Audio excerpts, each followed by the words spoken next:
Very sad news in the automotive world.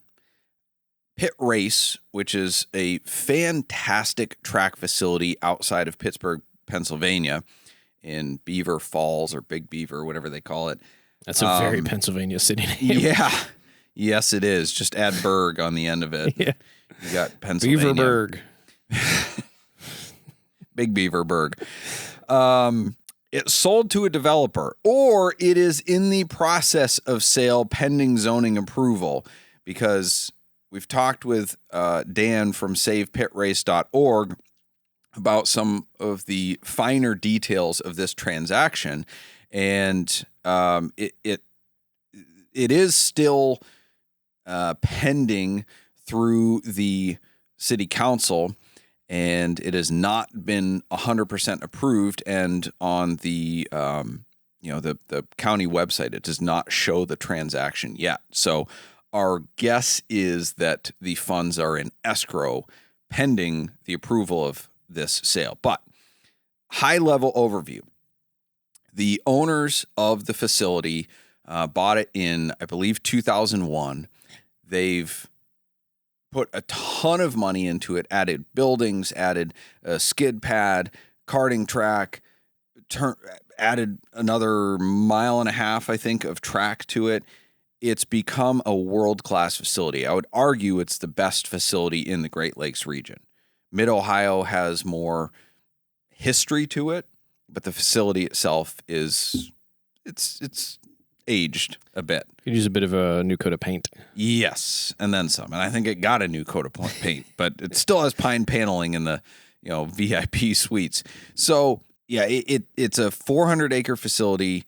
It's not surrounded by developments for the most part, so it's not dying to noise complaints, but it's dying to AI and big corporate.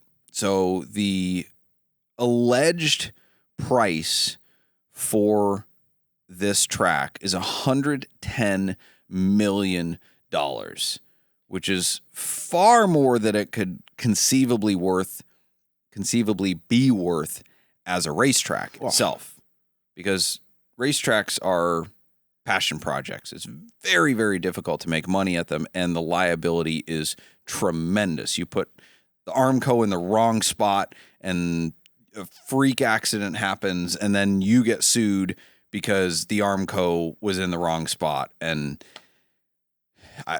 it sounds like theory, but that has happened to tracks before. There's a lot of things frustrating about this. For the motorsports community, it is frustrating not only in the immediate sense, but also with the potential of this happening in the future.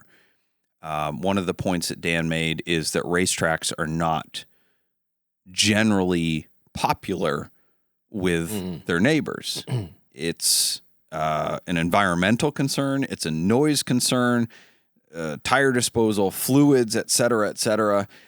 There's a lot that goes into that.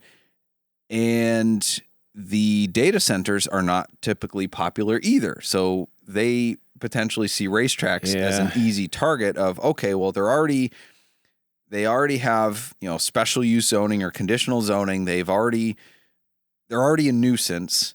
So a data center won't be any more of a nuisance. It'll just be more ugly.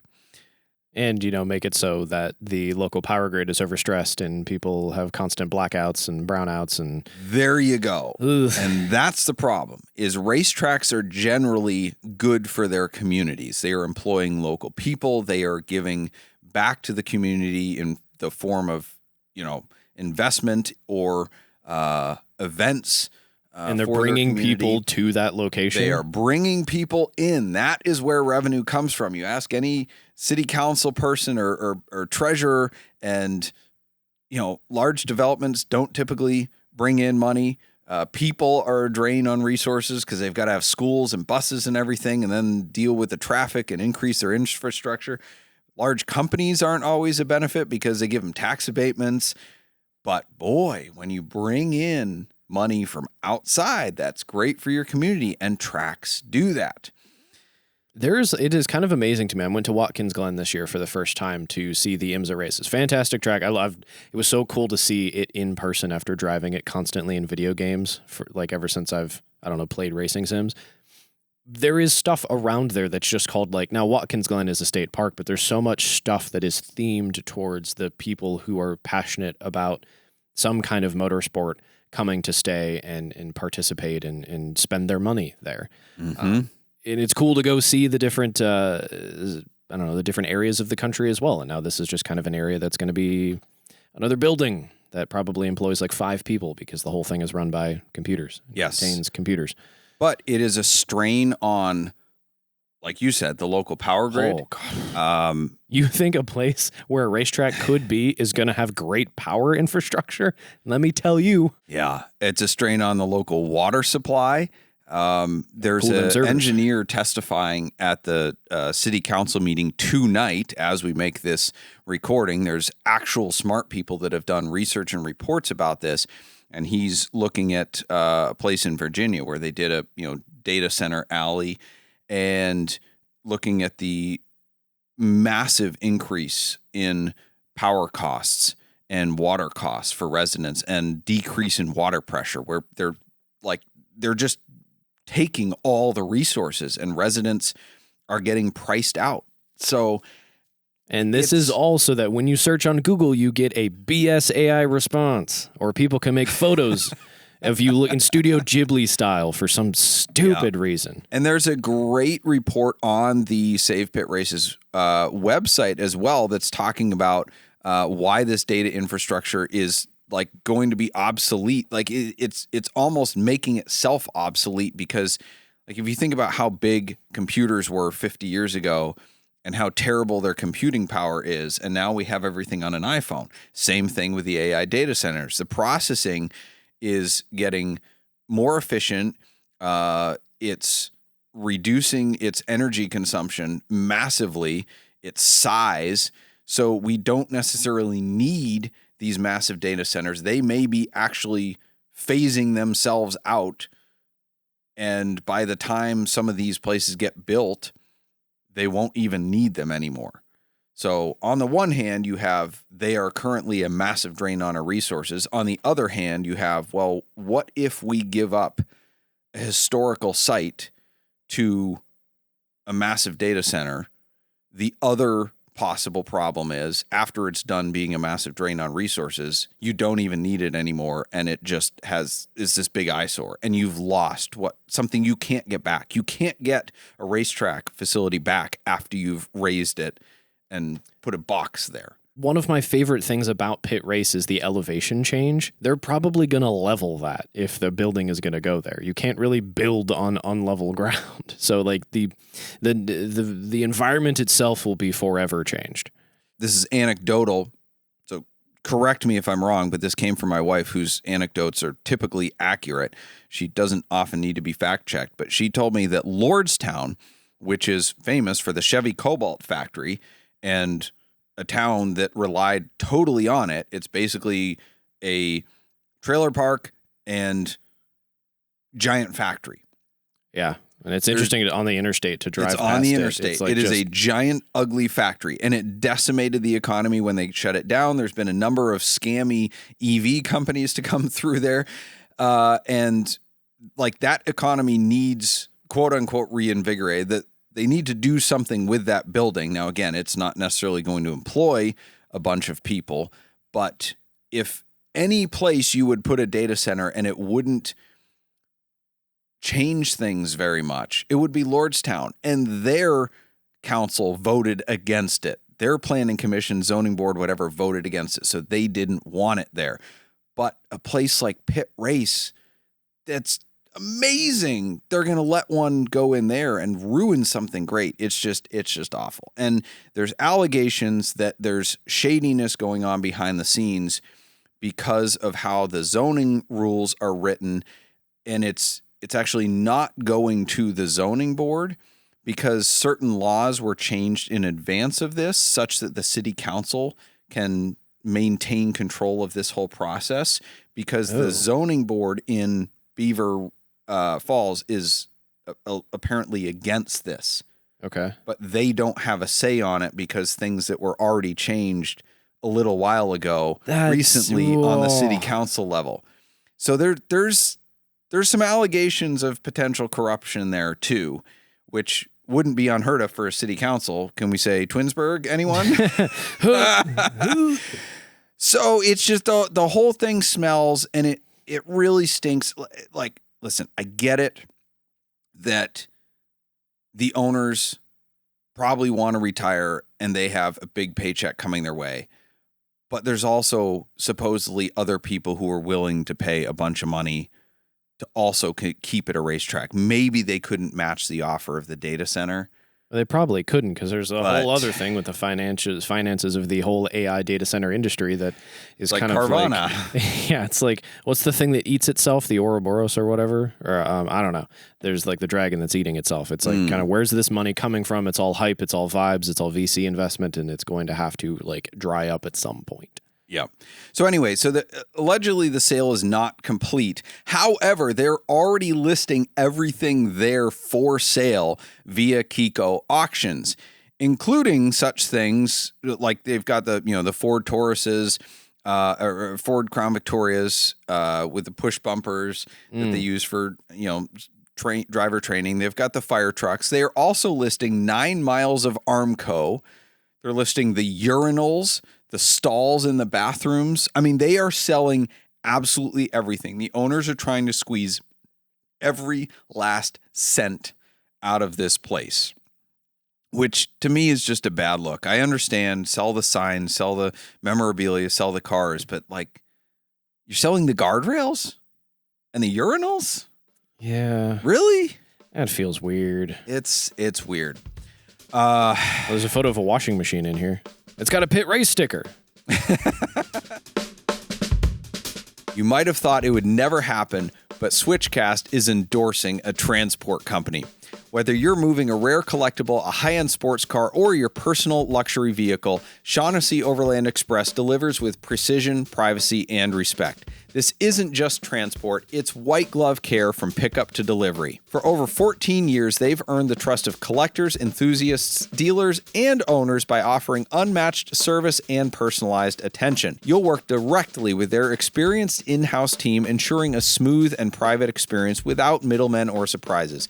Every shipment is protected with up to $3 million in cargo insurance, offering peace of mind for even the most valuable and rare vehicles on the road. In addition to their enclosed fleet, they've also established a trusted auto transport brokerage service, giving you access to a nationwide network of vetted, open, and enclosed carriers. Whether you need transport on a route they don't currently operate, or their carriers are at full capacity when your schedule demands, they'll still get it done without compromising the Shaughnessy standard of excellence. Same professionalism, same personal touch, expanded flexibility. We are proud at Switchcast to endorse Shaughnessy Overland Express as the official transporter of Switchcast. Visit soexinc.com and tell them Switchcast sent you. This isn't the first, nor will it be the last track that we lose to noise complaints, developments, etc., but I think it is a sign of impending doom when a facility this well manicured, I guess, for lack of a better term, that's nicely insulated from the suburban population and has plenty of money behind it, still sells out. And if I'm a conspiracy theorist here, which I think a lot of people are about this situation, this is like a BlackRock situation. They're going to take away all the places for us to enjoy cars off-road, and then they're going to regulate our cars out of existence on the road, which is going to be bad. But let's not camp there. Let's talk about good memories of Pitt Race. Yes. I was fortunate enough to go to the Hooked on Driving event that took place the last weekend that they were open. It is probably the last event that ever will happen at Pitt Race. And it was an adventure. It was cold. It was a little wet at the beginning. There was a lot of cars. There was like 40 cars per session. I have never seen so many cars wreck in my 20 years of tracking. Seriously? A Lemons race barely has more incidents. Whoa. Was it just people like inexperienced? Was it greasy like track? It wasn't that greasy. The first session was a little greasy and then it dried up quickly. But I left early on the first day because I had commitments. But by the time I left, I had run 3 sessions and at least 5 cars that I counted had hit the wall. Whoa. Maybe more, including 2 during my 3 sessions. One was a Mustang. One of them during a checkered flag lap, which is supposed to be your cool down lap. Yeah. And I saw many more cars off track. I saw Miata off track on the warm-up lap. I got passed by like this Audi R8 race car thing, and like a lap later, they went way off into turn 1. They missed the braking zone, whatever. I was like, well, that's what you get for passing me. Nobody's faster than I am unless they're out of control. So... Get that same feeling when somebody passes you on the highway and then they get pulled over a mile later. Like, yeah, serves you right. But I realized something. You know what happens when you lose control of a vehicle and slide out? What?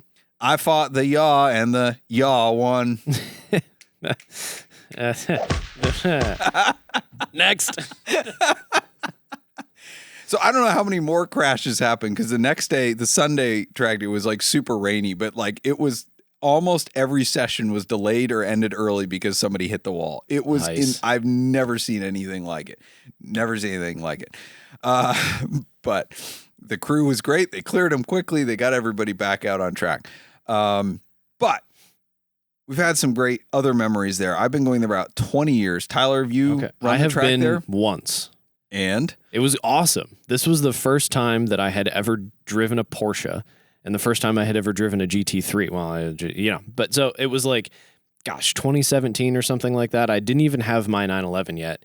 And I did the Extreme Experience, like, track day thing. And I paid like $400 to drive 3 laps in a 991.1 GT3.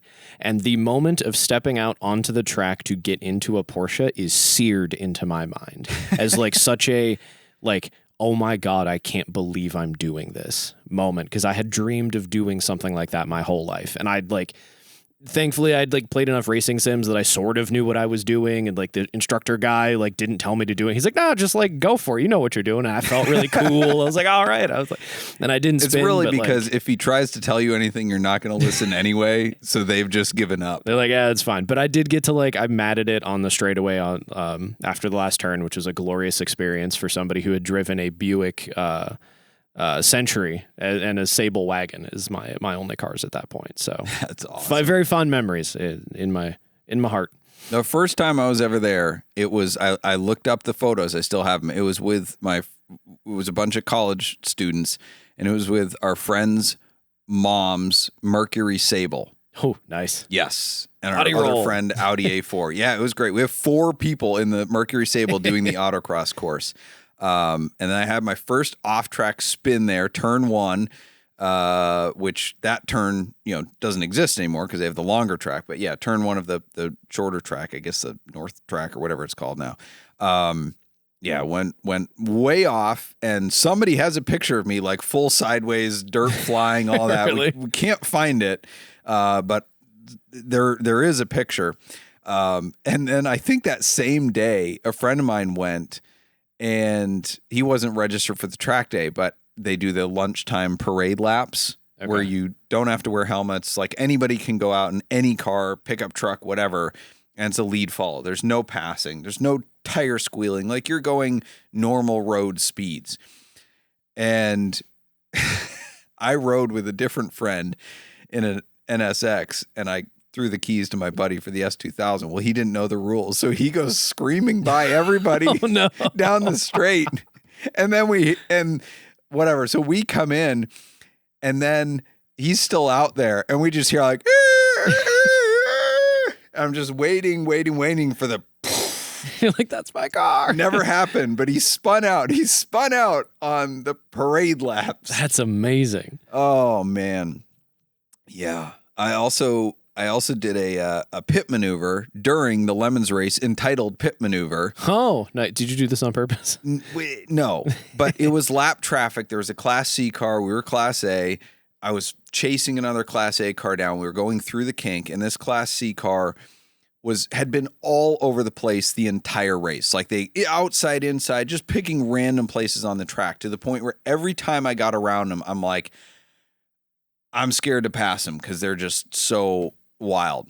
Well, I just, followed the other Class A car through the kink, full speed, flying by this Class C car.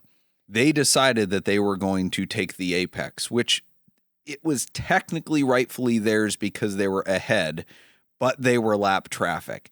And I didn't feel like being forced off into the grass. So I just braked as hard as I could and tapped the rear quarter and just like perfect pit maneuver, put them into a spin. Nice. And they were in a Honda Odyssey, like the earlier one. So lower center of gravity, but I'm still watching like, I hope they don't flip. I hope they don't flip. But I just kept driving. And then the guy came over to our pits and was like yelling at me, demanding an apology for. That is insane. Because he didn't know how to drive. Well, I had somebody on a kart track do that to me, and I ended up pit maneuvering them, throwing them into the wall, and their cart hit the wall so hard it left the ground, and they skidded across the track, and he yelled at me afterwards, and I was like, I was next to him, and he cut over. Oops. Like, not a good time. Well, when I went through the penalty thing, I explained to them what happened. I was just like, I didn't want to go off, so I hit them, and they literally looked at me, and they said, yeah, try to stay away from them because they suck. Nice. I was like, hey, confirmation. Let's go. And usually Lemons people, they're always like, just admit it was your fault. Doesn't matter what you did, just say I was wrong. And I'm like, I'm not going to say I was wrong. Yeah. Because my ego's too big and I wasn't wrong. But they confirmed, yeah, you weren't wrong. Just avoid that car. And then the guy wanted to like pick a fight with me because I wouldn't apologize. And I'm like, yeah, go pound sand. I didn't say anything because I'm like, it's not going to go well. Yeah. I have a temper and I'm going to ignore you. I was like torquing the wheels or something. I just like didn't look at him. But anyway, quickly, shrewd negotiator. Before, if anyone has $120 million and they want to slide in and offer real quick on Pitt Race, so it doesn't become a data center, that'd be great. But yeah, was trying to sell a set of wheels on Facebook Marketplace this week, and I listed them. They have old tires, and I used 3 different words. I said they're old, they're unsafe, they're garbage, I think was the 3 words. That seems pretty... Like, you should not, these tires must be disposed of, and we can dispose of them for a fee, but like, here's the wheels for sale that happen to have terrible tires on them. One of the first messages I get are, can you send me a picture of the tread on the tires? No, it doesn't matter. Garbage. No. Oh. No, I can't. Go back and read. I mean, I guess you could use them like on a track day or something like that if you have a terrible car and you're just trying to slide it around on purpose. I guess so. Like learn how to drift or something. They use old tires. But, that's another thing they're selling through the Kiko auctions is old tires. Seriously? Yes, just stacks and stacks and stacks of them. Like, well, you have to pay to get rid of those. You can't sell those at an auction. There's lockers with miscellaneous contents. Like somebody couldn't even empty there's 20 pages of stuff here. This is kind of crazy. It's insane. I'm going to the preview just to go. I think I don't want to buy anything on principle. I don't know. I'm going to go. I might shed a few tears, but I'm going to go. Hope to see you there. It's December 3rd, I think. Saturday, let's get this right here.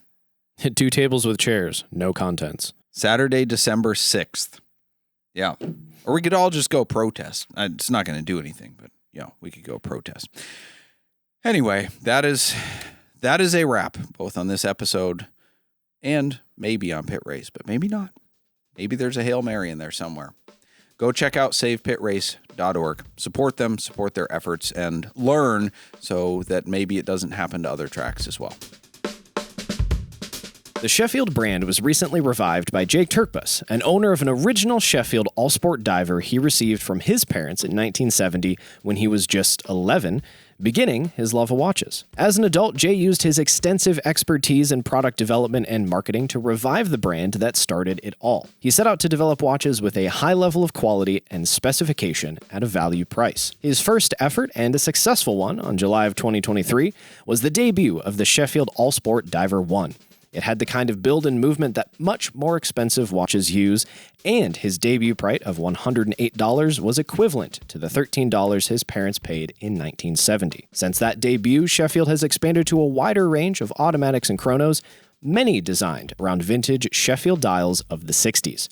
The Sheffield well of clever and unique design remains his inspiration, as well as maintaining the goal of high quality very affordable range of automatic and quartz watches. Sheffield Watches, value on merit, not just price. I love mine, so get yours at sheffieldwatches.com and be sure to mention you found them on Switchcast. Thank you for joining us for Switchcast with Doug Tabbitt and Tyler Sanders, produced by Ethan Huffnagel.